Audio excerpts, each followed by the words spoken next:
O livro dos Jubileus revela 10 verdades ocultas e por que foi removido. Deus, uma vez, trouxe uma destruição quase total à humanidade através do grande dilúvio, o julgamento mais severo descrito na Bíblia. Mas o que poderia ter desencadeado uma resposta tão extrema? Enquanto Gênesis oferece poucas pistas, um antigo e menos conhecido texto pode fornecer a explicação faltante. O livro dos Jubileus. Este manuscrito notável, parte da Bíblia Ortodoxa Etíope por 2 milênios, revela insights surpreendentes, incluindo a verdadeira causa do dilúvio e os deveres negligenciados dos seres celestiais. Ainda mais surpreendente, ele insiste que as pessoas estão usando o sistema de calendário errado há séculos e apresenta um calendário solar que se acredita ter sido criado por Deus. O livro contém 50 seções repletas de conteúdo revelador, lançando luz sobre questões bíblicas antigas. Então, por que a maioria das ramificações do cristianismo o rejeitaram? Quais ideias perturbadoras levaram à sua exclusão? Por volta de 200 a.C., durante a Era Macabeia, um período marcado por tensões culturais e espirituais graves, o livro dos Jubileus foi composto. Este documento sagrado preserva numerosas revelações, uma das quais causou grande controvérsia e levou à sua rejeição: o calendário divino. Esta versão de cálculo do tempo descrevia um ano com exatos 364 dias. O livro dos Jubileus afirmou enfaticamente que este calendário veio diretamente do Criador. De acordo com o texto, um anjo deu esse sistema a Moisés enquanto ele estava no Monte Sinai. Um ano de 364 dias se divide igualmente em 52 semanas. O que o tornava especialmente importante é que as celebrações religiosas ocorreriam sempre no mesmo dia da semana, a cada ano. Mas as autoridades religiosas consideraram essa ideia perigosa. O motivo era que as atividades no templo em Jerusalém estavam baseadas em um calendário lunar que determinava as datas dos rituais e festivais. Esse desafio à autoridade deles não foi levado de forma leve. Como resultado, o livro foi proibido e muitas cópias foram destruídas. Sua mensagem perdurou apenas em pequenas comunidades escondidas que a mantiveram segura do conhecimento público. Na verdade, tanto líderes judeus quanto cristãos permaneciam ignorantes sobre o livro ou o ignoraram intencionalmente por gerações. Então, 2000 anos depois, uma grande descoberta arqueológica mudou tudo. Durante a década de 1900, um grupo de pastores beduínos fez uma descoberta impressionante. Dentro das cavernas de Qumran, perto do Mar Morto, eles descobriram jarros cheios de escritos antigos. Isso levou a escavações extensas, revelando eventualmente os famosos manuscritos do Mar Morto. Sua importância foi enorme. Esses textos incluíam as versões mais antigas dos escritos bíblicos já encontrados, oferecendo uma visão direta sobre a vida judaica de 2000 anos atrás. Surpreendentemente, entre esses artefatos estavam partes do Jubileu no hebraico original. Essa descoberta inesperada confirmou a antiguidade real do livro e levou estudiosos de todo o mundo a examiná-lo em profundidade. Mas a versão completa do Jubileu, que conhecemos hoje, sobreviveu graças a um evento ainda mais fascinante. A Igreja Ortodoxa Etíope escolheu incluir o Jubileu como parte de suas escrituras sagradas. Eles o reconheceram como sagrado e o trataram como qualquer outro livro bíblico. Durante muitas gerações, esforços foram feitos globalmente para criar uma lista unificada de textos bíblicos aprovados. Esse processo levou à rejeição de escritos como o Jubileu. No entanto, a Etiópia ficou à parte. Sua herança cristã antiga e localização remota ajudaram a protegê-la da influência externa que moldou outras partes do cristianismo. Por causa disso, a antiga coleção de escrituras da Etiópia permaneceu intocada, mantendo o Jubileu completamente intacto. A forma como o livro se apresenta é incomum. Ele não diz que foi escrito por pessoas. Em vez disso, afirma ser uma mensagem divina. Um mensageiro especial, chamado o Anjo da Presença, teria entregado esta mensagem palavra por palavra a Moisés. Este evento espiritual aconteceu durante os 40 dias que Moisés passou no Monte Sinai. O conteúdo segue um layout estruturado. Ele está organizado em 50 capítulos. Seu cálculo de tempo também é diferente. Ele usa períodos de 49 anos. Esses blocos de tempo são os jubileus que dão nome ao livro. Esse design foi feito para ser exato. Ele também se conecta intimamente a um ano solar com 364 dias. Para os escritores do livro, esse número era crucial. Com 364 dias, o ano se divide de forma ordenada em 52 semanas. Assim, as principais celebrações religiosas sempre cairiam no mesmo dia da semana a cada ano. De acordo com o livro, esse padrão repetitivo simbolizava a ordem divina e a precisão. Um tema central no jubileu é que os eventos descritos na Bíblia não foram aleatórios, mas já haviam sido determinados por Deus com antecedência. Uma ideia marcante que apoia isso é o conceito de tábuas celestiais. Em Êxodo, Moisés recebe 2 tábuas de pedra com os mandamentos de Deus. Mas o jubileu acrescenta uma nova camada. Ele afirma que essas tábuas eram, na verdade, cópias de registros celestiais pré-existentes. Esses documentos divinos vieram primeiro, mais antigos e completos. Assim, o que os israelitas receberam não eram novas informações. Eles estavam recebendo leis eternas, já estabelecidas no céu, perfeitas e imutáveis. A forma como o jubileu vê o tempo e a história reflete um objetivo mais profundo. Ele foi elaborado para mostrar que tudo seguiu o plano de Deus, com timing exato e propósito. O livro dos jubileus tinha um objetivo central: provar que cada evento na história fazia parte de um plano divino, posto em movimento muito antes de acontecer. Essa ideia poderosa leva diretamente à próxima grande revelação. O primeiro mistério, a existência antes do mundo começar.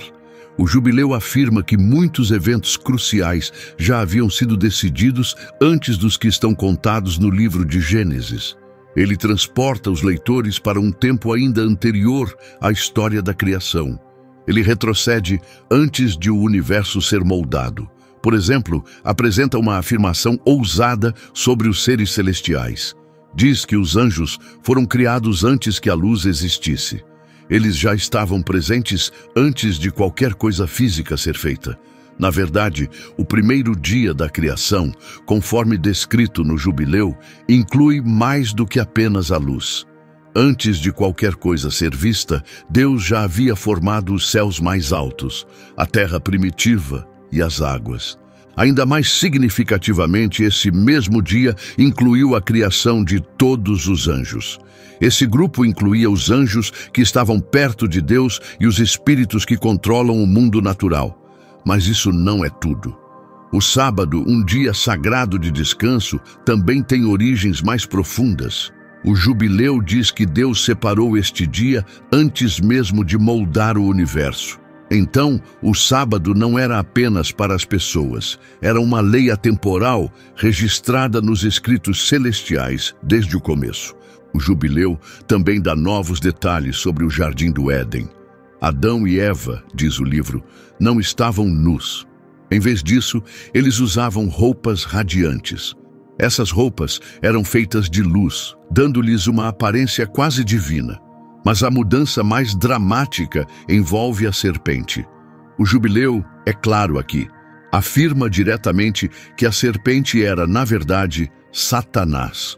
Esse é um detalhe vital. Desde os primeiros dias da humanidade, o livro aponta para uma luta cósmica entre o bem e o mal já em andamento. Com esses insights, o jubileu fala de um mundo onde o tempo, as leis e os grandes eventos já estavam determinados antes da entrada dos humanos. E isso leva a outro mistério. O dilúvio não foi aleatório, foi causado por forças sombrias. O segundo segredo, o dilúvio, junto com os nefilins, os vigilantes e a origem dos demônios. O Jubileu explica mais sobre a corrupção profunda que desencadeou o dilúvio.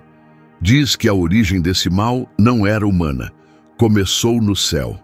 Esses eventos foram influenciados por poderes rebeldes. É aqui que entram novos personagens, os vigilantes.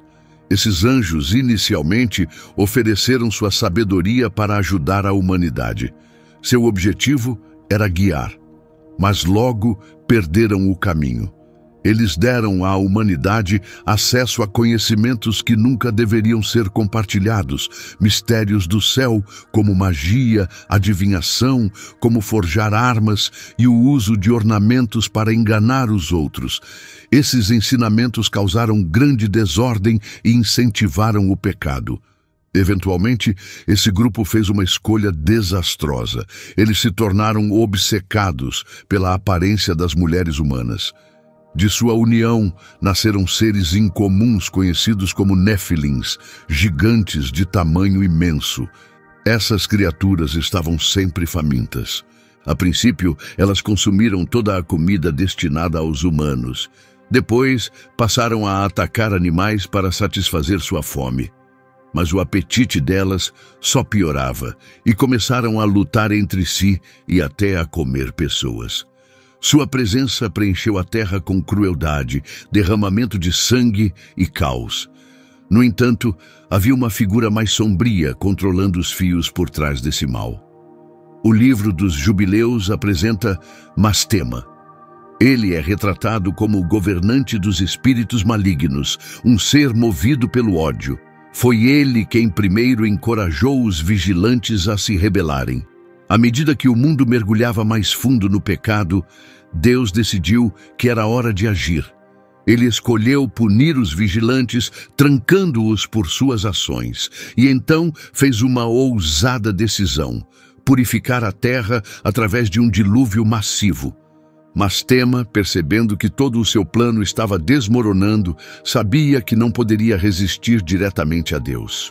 Então, mudou sua abordagem. Enquanto Deus se preparava para remover todos os espíritos malignos que haviam surgido dos nefilins, Mastema interveio. Ele não tentou impedir o dilúvio ou defender os vigilantes. Em vez disso, teve outra ideia. Ele se apresentou diante de Deus e argumentou que, se todos os espíritos malignos fossem removidos, ele não poderia realizar seu trabalho. Ele alegou que precisava de alguns deles para permanecer, para desafiar a humanidade e testar sua lealdade a Deus. Então fez uma sugestão inteligente. Pediu para manter uma pequena parte desses espíritos, os que tinham vindo dos gigantes. Especificamente, ele queria controle sobre 1/10 deles.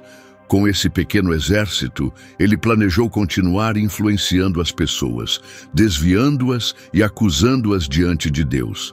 E, inesperadamente, Deus aceitou sua proposta.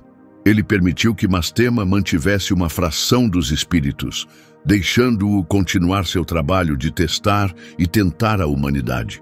Esse relato de anjos rebeldes, gigantes insaciáveis e um líder sombrio com um plano de longo prazo carrega um significado profundo.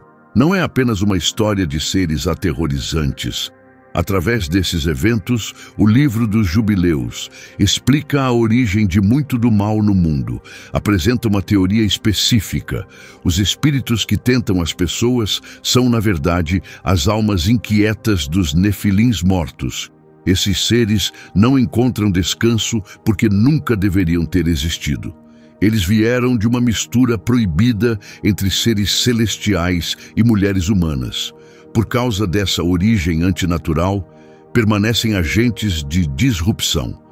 Essa interpretação se destaca das visões tradicionais encontradas em outras crenças. Por exemplo, o relato de Gênesis na Bíblia menciona os nefilins brevemente e deixa muito a desejar sobre os anjos. O Jubileu preenche essas lacunas com clareza e profundidade. Ele explica que o mal não está apenas nas más escolhas que as pessoas fazem. Ele também fala de uma ordem espiritual, liderada por Mastema, que trabalha sob a aprovação de Deus para testar os humanos. Então, no jubileu, o grande dilúvio não foi apenas uma punição para o fracasso humano, nem foi simplesmente um desastre natural causado por um Criador desapontado. Foi a conclusão de uma grande missão cósmica para apagar um mal antinatural da Terra. Isso se tratava de eliminar os gigantes violentos e o legado negativo de seus pais angélicos. No entanto, o problema não foi completamente resolvido quando as águas baixaram. Por causa da estratégia de Mastema, uma parte daquele mal, esses espíritos errantes, permaneceram ativos. A batalha entre o bem e o mal não terminou. De acordo com o jubileu, ela continua até hoje. É por isso que a presença do mal ainda nos cerca. Mas e Noé, a figura central durante o dilúvio? Qual foi o seu papel? O livro dos Jubileus explora isso também, revelando outro segredo. Terceiro segredo: as leis divinas e o papel de Noé. Após a profunda corrupção e o conflito espiritual, o dilúvio finalmente aconteceu. O jubileu dá números exatos sobre isso. A tempestade não durou infinitamente, continuou por 1 ano inteiro, um ciclo completo, até que o planeta pudesse se recuperar. E quando o dilúvio acabou, o livro adiciona um novo detalhe: o local onde a arca de Noé parou. Enquanto Gênesis diz Monte Ararat, o jubileu é mais específico. Ele coloca a arca no Monte Lubar, uma montanha na mesma região, mas distinta. Na verdade, o livro frequentemente redefine locais à sua própria maneira. O jubileu apresenta uma paisagem sagrada, reimaginando onde eventos-chave aconteceram no plano divino. Depois que as águas do dilúvio passaram, Deus fez uma nova aliança com Noé e sua família. Na versão contada pelo jubileu, essa aliança incluiu partes essenciais da lei, partes que, segundo a Bíblia, só apareceriam no tempo de Moisés. Mas o jubileu afirma que Noé as recebeu primeiro. Um exemplo forte é o foco renovado no sábado. Ele se tornou uma prática central, destinada a honrar o dia de descanso de Deus, agora parte do novo começo da humanidade.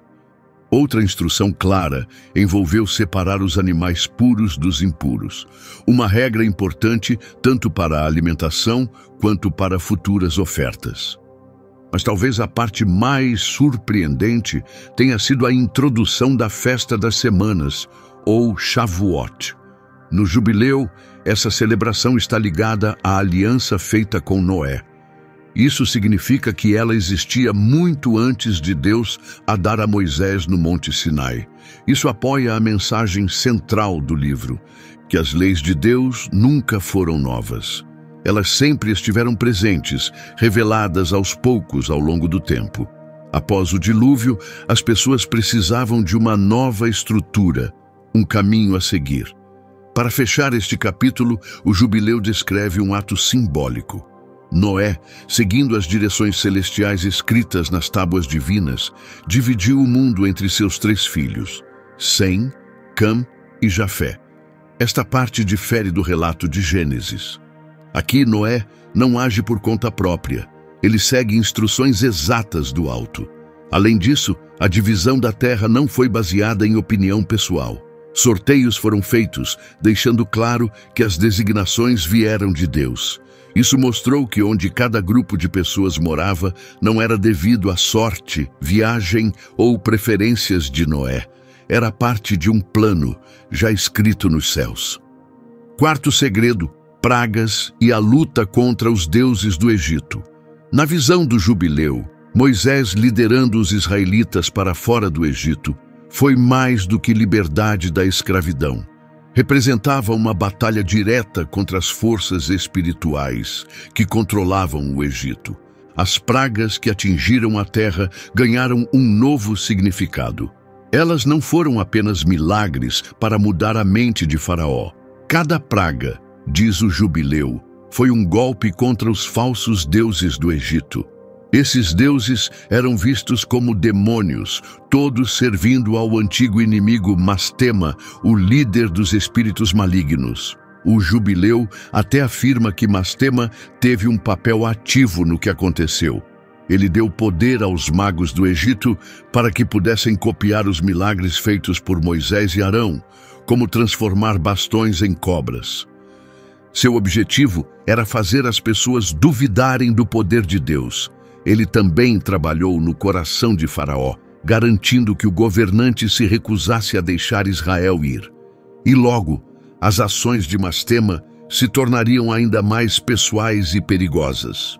Em um momento marcante da história, o Jubileu descreve como Mastema tentou pessoalmente impedir Moisés. Ele lançou um ataque direto, tentando tirar a vida de Moisés antes que ele pudesse começar a missão de libertar Israel.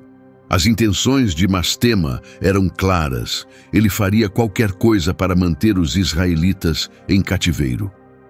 Mas Deus respondeu com força esmagadora, trazendo julgamento sobre o Egito e seus deuses. A última praga, morte de todos os primogênitos egípcios, foi o golpe mais poderoso. Ela alcançou todas as casas, desde o palácio de Faraó até as casas dos trabalhadores comuns. Esse ato final mostrou que Deus tinha total controle sobre a vida e que nenhum poder egípcio poderia se opor a ele.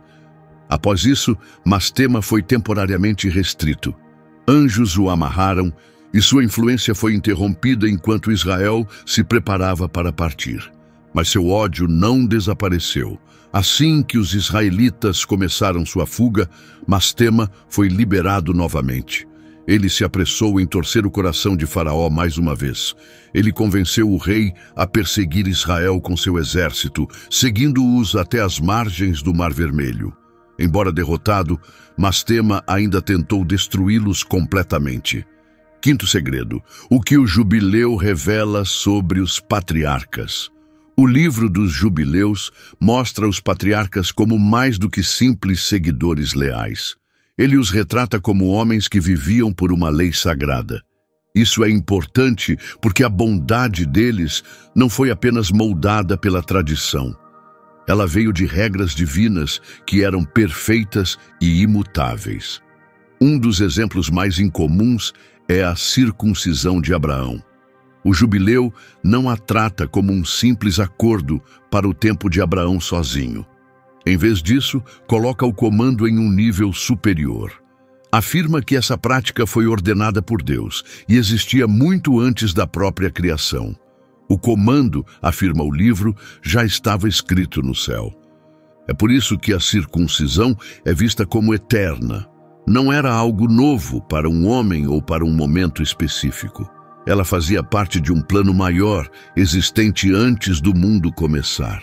O Jubileu até afirma que a circuncisão não começou com os seres humanos. Ela começou no céu. De acordo com o livro, até os anjos que servem perto de Deus seguem essa lei. Isso é uma grande mudança em relação à história contada em Gênesis. Lá, a circuncisão é introduzida especificamente para Abraão como um símbolo físico da aliança de Deus com seus descendentes.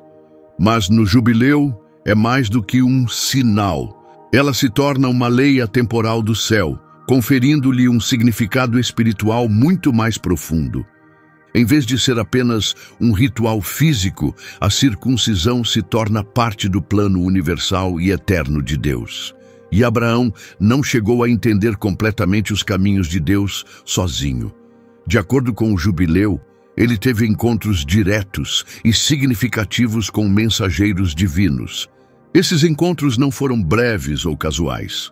Os anjos, às vezes identificados como o poderoso anjo da presença, lhe ensinaram muitas verdades profundas, revelaram-lhe comandos específicos e deram-lhe compreensão sobre a vontade de Deus. Por exemplo, mostraram-lhe exatamente como oferecer sacrifícios que seriam aceitáveis a Deus. Também lhe deram orientações detalhadas sobre como observar festivais sagrados. Esses incluíam a festa das primícias, Shavuot e especialmente Sukkot, a festa dos tabernáculos, cada uma com seus costumes únicos.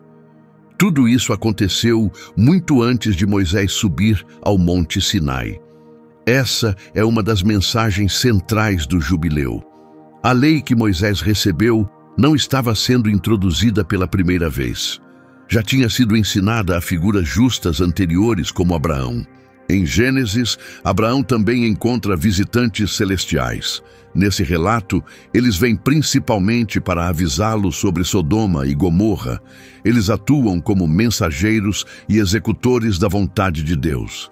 Mas o jubileu expande significativamente o papel deles. Retrata esses anjos como instrutores, entregando um conjunto completo de ensinamentos divinos a Abraão. Eles não apenas anunciaram o que estava por vir, eles serviram como seus professores. E há algo ainda mais surpreendente sobre o aprendizado de Abraão. O jubileu diz que Abraão não confiou apenas nos anjos. Ele também estudou antigos escritos passados de geração em geração. Esses incluíam pergaminhos de seus ancestrais, como Noé e Enoque. Para ajudá-lo a ler esses textos antigos, os anjos o ensinaram a língua hebraica. No jubileu, essa é descrita como a língua falada no céu. Sexto segredo, o pecado como uma dívida espiritual. O livro dos jubileus apresenta uma visão muito séria sobre o erro. O pecado não é visto como um deslize menor ou um erro. Em vez disso, ele tem peso real e duradouro. Ele vai além da terra e toca os céus. De acordo com o livro, quando as pessoas cometem ofensas graves, essas ações são cuidadosamente registradas. Elas são escritas nas tábuas celestiais. Para o jubileu, o pecado se torna uma espécie de dívida não paga devida a Deus. Essa ideia mostra Deus como perfeitamente justo e plenamente consciente. Nada escapa a Ele. Cada erro deve eventualmente ser respondido por meio de justiça, mudança sincera ou misericórdia dentro de seu plano maior. Com essa compreensão, o jubileu reconta a história de José, mostrando como até ele viveu sob essa justiça e proteção divina. A história de José é mais lembrada pela profunda traição que ele sofreu pelas mãos de seus próprios irmãos. Com ciúmes de seus sonhos e da afeição que seu pai Jacó lhe dedicava, eles tramaram para se livrar dele. A princípio, pensaram em matá-lo, mas eventualmente decidiram vendê-lo como escravo para mercadores que seguiam para o Egito. Para esconder seu erro, mancharam a túnica de José com o sangue de uma cabra. Esse truque convenceu Jacó de que seu filho amado havia sido morto por uma fera. No Egito, José passou por dificuldades e muitos desafios. Mas o livro dos jubileus revela uma camada adicional a esse ato de traição. Afirma que o pecado dos irmãos foi registrado nas tábuas celestiais como uma ofensa grave. O relato de Gênesis foca no arrependimento posterior deles e no perdão de José. No entanto, o jubileu adiciona uma ideia poderosa, que os pecados são anotados nos registros espirituais do céu. Isso significa que cada ato errado deixa um traço duradouro na ordem de Deus. Lembra-nos que nada é negligenciado pelo divino. No entanto, esses registros celestiais não se tratam apenas de punição. Desde o início, também refletem a possibilidade de voltar atrás. O plano perfeito de Deus inclui não apenas justiça, mas também o caminho para o perdão. A traição de José foi marcada como uma dívida, mas essas mesmas tábuas também incluíam a maneira como essa dívida poderia ser resolvida. Se os irmãos se arrependessem verdadeiramente, poderiam ser perdoados. Isso não significava que o evento seria apagado da memória, mas significava que o peso disso poderia ser aliviado pela misericórdia de Deus. O perdão era possível, mas apenas se o arrependimento fosse genuíno. E anos depois, os irmãos realmente se arrependeram sinceramente. Isso mostra como a ideia de registros divinos no jubileu é profundamente significativa. Ela ensina que todas as escolhas humanas importam. Cada ação é vista e lembrada. mas ao mesmo tempo nos tranquiliza que a redenção está sempre disponível para aqueles que a buscam honestamente. Misericórdia e justiça estão escritas lado a lado no registro celestial de Deus. Sétimo segredo: as consequências do primeiro assassinato. O livro dos Jubileus trata o pecado como algo mais danoso do que outros textos geralmente sugerem. O pecado não machuca apenas uma pessoa, ele afeta o vínculo entre a humanidade e Deus. O livro entra em mais detalhes sobre como essa conexão foi quebrada pela primeira vez, oferecendo uma versão única da história de Caim e Abel. O Jubileu inclui muitos detalhes que não são encontrados no livro de Gênesis. Um deles é o nome das filhas de Adão e Eva, algo que Gênesis nunca faz. De acordo com o Jubileu, uma de suas filhas era Auã, que mais tarde se tornou esposa de Caim. O livro explica que no início da história humana, os irmãos tinham que se casar para permitir o crescimento da raça humana. O trágico conflito entre Caim e Abel terminou no primeiro ato de assassinato. O Jubileu aponta para as ofertas deles a Deus como a fonte dessa tensão. Abel escolheu os melhores animais de seu rebanho e Deus aceitou seu presente, talvez mostrado através de um sinal visível, como fogo do céu. Caim, por outro lado, trouxe produtos da terra, mas sua oferta não foi recebida da mesma maneira. Isso mostra que para o Jubileu, Deus não considera apenas o ato de dar, mas também a atitude e sinceridade por trás disso. Caim foi dominado pelos ciúmes e raiva, e sua amargura estava estampada em seu rosto. Deus o alertou sobre o perigo crescendo em seu coração, mas Caim ignorou o aviso. Ele levou Abel para o campo e, movido pela inveja, o matou. Gênesis dá menos detalhes sobre as emoções de Caim e o aviso de Deus, mas o Jubileu acrescenta mais profundidade e foca fortemente no resultado. Esse ato, o primeiro assassinato inocente, provocou uma reação séria de Deus. O Jubileu nos diz que esse assassinato levou a uma poderosa lei divina, o primeiro comando claramente proibindo o homicídio. Mas essa não foi uma regra comum feita pelos homens. Foi um comando sagrado, escrito no céu antes de o mundo começar. Caim não cometeu apenas um crime, ele quebrou uma lei eterna que sempre existiu no plano de Deus. Enquanto Gênesis fala de uma maldição sobre Caim e a terra, o Jubileu revela como a terra foi profundamente afetada. O solo em si se manchou com o sangue de Abel e a natureza sofreu. O solo já não produzia como antes. O erro humano reduziu a capacidade da terra de fornecer. Mas o Jubileu vê algo ainda mais sério. O equilíbrio e a paz que antes existiam na criação foram quebrados. A violência, causada pela inveja e raiva, entrou no mundo. Isso destruiu a harmonia, não apenas dividindo Caim de Deus e sua família, mas prejudicando a relação entre todas as pessoas e o mundo natural. O Jubileu mostra que o pecado de Caim não machucou apenas indivíduos. Ele causou uma ruptura universal, uma desordem cósmica no mundo que Deus havia feito perfeito. O livro dos Jubileus dá grande importância aos anos sabáticos, que acontecem a cada 7 anos. Assim como o 7º dia da semana é um tempo sagrado de descanso, refletindo o descanso de Deus após a criação, o 7º ano também tem um significado profundo. Nesse ano especial, a própria terra é comandada a descansar.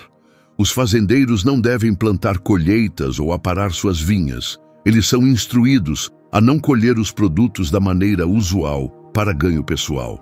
Esse descanso é sagrado, uma pausa divina destinada a honrar a terra que Deus deu à humanidade. Um tempo em que o solo é permitido se renovar. Mas ainda mais importante é um ciclo maior, o Jubileu. Após 7 períodos de 7 anos, 49 anos no total, o próximo ano, o 50º, é declarado o ano do Jubileu. Esse período traz restauração, liberdade e renovação para toda a comunidade. Uma parte impressionante e desafiadora desse sistema era que a Terra deveria descansar não apenas no 49º ano, um ano sabático, mas novamente no 50º ano, o próprio jubileu. Isso significava 2 anos completos sem plantio ou colheita organizada. Era um grande ato de confiança. As pessoas precisavam acreditar que Deus proveria o suficiente para sustentá-los. O ano do jubileu trouxe mudanças poderosas. As leis de Deus colocaram em movimento um verdadeiro reinício, restaurando a justiça e renovando a vida daqueles que haviam ficado para trás. Todos os escravos hebreus deveriam ser libertados. Não importava há quanto tempo haviam servido ou por que foram escravizados, eles podiam retornar para suas casas e famílias. Além disso, as dívidas seriam canceladas. As famílias poderiam começar novamente sem mais serem esmagadas por empréstimos que não podiam pagar. E mais importante, a terra que havia sido vendida ou perdida deveria ser devolvida aos seus donos originais. Isso impedia que a propriedade se concentrasse nas mãos de poucos e protegia a herança legítima de cada família. O jubileu apresenta essas instruções não como sugestões ou costumes culturais, mas como comandos sagrados, escritos ao lado de outras leis eternas nas tábuas celestiais. Seu significado vai além da economia. Elas ensinam que Deus é o proprietário da terra e controla o tempo. Elas chamam o povo à justiça, compaixão e um retorno regular à visão de Deus. Um mundo onde a misericórdia e a justiça nunca são esquecidas. O livro dos Jubileus emite um sério aviso sobre ignorar os anos sabáticos e o jubileu. Desconsiderar esses tempos sagrados não seria apenas desobediência, seria uma rejeição da ordem de Deus. O resultado, de acordo com o jubileu, seria uma punição nacional, perda da terra ou até exílio dela. Nono segredo: Enoque e a estrutura perfeita do calendário do jubileu. O calendário promovido no jubileu está intimamente ligado à figura de Enoque. De acordo com a tradição antiga, Enoque foi ensinado pelos anjos sobre os padrões divinos que regem o sol, a lua e as estrelas. Juntamente com esse conhecimento, ele recebeu um calendário perfeitamente estruturado. O calendário descrito no jubileu é preciso e harmonioso. Ele é baseado em um ano que inclui exatamente 364 dias. Esse número não foi escolhido por acaso. Ele se divide perfeitamente em 52 semanas, sem dias extras e sem lacunas. Todo o sistema é centrado no número 7, um símbolo claro da completude e perfeição de Deus. Cada semana tem 7 dias. O ano é dividido em 4 estações: primavera, verão, outono e inverno. Aqui é onde a estrutura se torna ainda mais impressionante. Cada estação é composta por exatamente 91 dias. Isso equivale a 13 semanas completas. Isso significa que cada estação sempre começa no mesmo dia da semana. Ainda mais, o ano sempre começa numa quarta-feira. Em Gênesis, o 4º dia, quarta-feira, é quando Deus criou o sol, a lua e as estrelas. Esse detalhe confere um peso espiritual ao início do ano. Esse calendário também tornou mais fácil planejar a vida religiosa. Celebrações como a Páscoa, Shavuot, a festa das semanas, e Sukkot, a festa dos tabernáculos, sempre ocorriam no mesmo dia da semana a cada ano. Não havia confusão ou desacordo sobre quando esses dias sagrados deveriam acontecer. O sistema era exato, confiável e completamente previsível. Isso o tornava muito diferente do calendário lunar, usado por outros grupos, incluindo os do Templo de Jerusalém. Os sistemas lunares são mais difíceis de alinhar com o ano solar. Eles precisam de correções frequentes, como adicionar meses extras, para se manter em sincronia com as estações. Mas o jubileu não apenas diz que seu calendário é mais fácil de usar. Afirma que é o único verdadeiro criado por Deus. O livro adverte fortemente que usar um calendário lunar para os festivais sagrados é um erro grave. Fazer isso leva à confusão, celebrações desalinhadas e conexões quebradas com eventos divinos, e as consequências espirituais, diz o Jubileu, seriam grandes.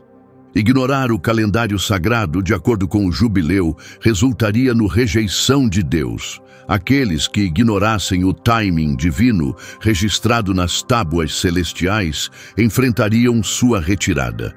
Mesmo que o calendário de 364 dias não tenha sido amplamente adotado pelas autoridades do templo ao longo do tempo, ele ainda tinha fortes apoiadores. A comunidade de Qumran, o grupo responsável por preservar os manuscritos do Mar Morto, parece ter seguido um calendário solar quase idêntico. Isso pode explicar sua forte separação da liderança religiosa de Jerusalém. Eles seguiam uma linha do tempo diferente que acreditavam ser a única correta. Como resultado, observavam festas e dias sagrados, em datas completamente diferentes. Para eles, isso era uma declaração de pureza, uma maneira de permanecer fiéis ao que acreditavam serem as instruções originais de Deus. O que é especialmente notável é como esse calendário sobreviveu através dos séculos. Ele não desapareceu após a queda do templo, ou mesmo quando comunidades como Qumran desapareceram. Na verdade, vestígios dele ainda podem ser encontrados hoje na Igreja Ortodoxa Etíope. Muitas partes de seu calendário religioso são moldadas por esse sistema muito antigo. O Jubileu também entrega uma profecia dramática, uma poderosa visão do que está por vir. Essa mensagem foi dada a Moisés pelo anjo da presença, o principal mensageiro celestial que está diante de Deus. O anjo falou essas palavras durante os 40 dias e noites que Moisés passou na montanha sagrada. Ele avisou Moisés que Israel eventualmente se afastaria de Deus. O povo deixaria de seguir seus comandos e abandonaria sua lei. Como resultado de sua rebelião, o anjo revelou que a punição viria. O povo seria exilado, levado para longe de sua terra e disperso entre nações estrangeiras. Ainda mais angustiante, o anjo previu que o templo em Jerusalém seria destruído. O próprio lugar escolhido por Deus para seu nome seria violado e reduzido a ruínas. Essas mensagens ecoam as vozes de profetas como Jeremias e Ezequiel, que também alertaram sobre o exílio e a destruição devido à desobediência. No entanto, a profecia não parou por aí. O Jubileu previu um futuro cheio de escuridão e perigo, tempos em que o mal se fortaleceria. Mas Tema e suas forças se levantariam novamente. O julgamento de Deus atingiria não apenas Israel, mas todos aqueles que se opusessem à sua vontade. Isso remete a visões de Daniel ou Enoque, descrições de grande sofrimento e provações. Mas no final, também seria um tempo de teste e refinamento para os fiéis que escolhessem permanecer verdadeiros. Do ponto de vista teológico, a visão apocalíptica no Jubileu destaca a seriedade da batalha entre luz e escuridão e a profunda necessidade de ação divina para restaurar o equilíbrio.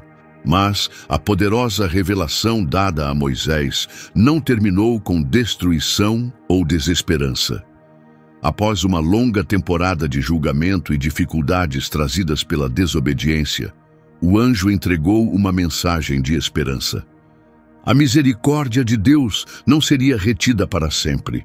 Chegaria um dia em que o povo se arrependeria verdadeiramente. Eles retornariam aos seus mandamentos com sinceridade, renovando seu vínculo com ele.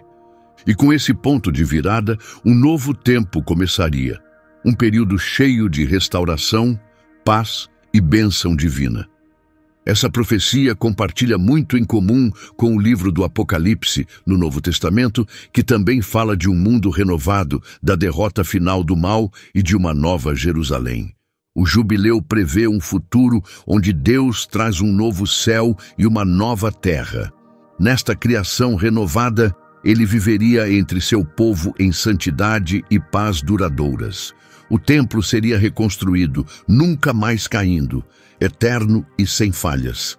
Se esse mergulho no livro dos Jubileus despertou sua curiosidade, você está prestes a se surpreender ainda mais. A Bíblia contém muitas passagens incomuns, versículos que muitas vezes ficam sem leitura, porque são enigmáticos ou inquietantes. Mas eles guardam significados fascinantes e poderosas verdades. Clique no vídeo na sua tela para descobrir esses versículos misteriosos. Você explorará seu verdadeiro significado e descobrirá ainda mais segredos notáveis escondidos nas páginas da Bíblia.